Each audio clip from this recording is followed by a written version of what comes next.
சென்னையில் வந்து முதல்ல ஒரு வீடு வாங்கினோம். அந்த ஞாபகம் இருக்குது எங்களுக்கு. நாங்கள் அந்த வீட்டில் ஃபஸ்ட்டு வாடகைக்கு இருந்தோம்.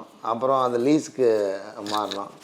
அப்புறம் அந்த லீஸில் இருக்கும்போது அந்த ஓனர் வந்து அதை விற்கிறேன்னு சொன்னாங்க. அப்போது என்ன பண்ணோம், அப்புறம் அதுக்கு அமௌண்ட்லாம் கொஞ்சம் கடன்லாம் வாங்கி அந்த வீட்டை வாங்கிட்டோம். ரொம்ப மகிழ்ச்சியான ஆமாம், ரொம்ப மகிழ்ச்சியான தருணம் அது. எப்படி இருந்துச்சு? எப்பவுமே குடியிருந்த வீடு திடீர்னு சொந்த வீடு ஆகிறப்போ எப்படி இருந்துச்சு? ஆமாம், அந்த படிக்கட்டெல்லாம் தொட்டு பார்க்கும்போது நம்ம வீடு ஆயிடுச்சு அப்படின்னு சொல்லி அப்படி இருக்கும். அந்த ஸ்டெப்ஸில் உட்காந்துட்டு அங்கேயே எல்லாம் தூங்கி அது ஒரு மாதிரி இருக்கும். எல்லா ஆணுக்கும் சென்னையில் ஆசை அப்படின்னு. ஆமாம், அது சென்னையில் சொந்தமாக ஒரு வீடு வாங்குறதுன்றது ஒரு பெரிய கனவு தான்.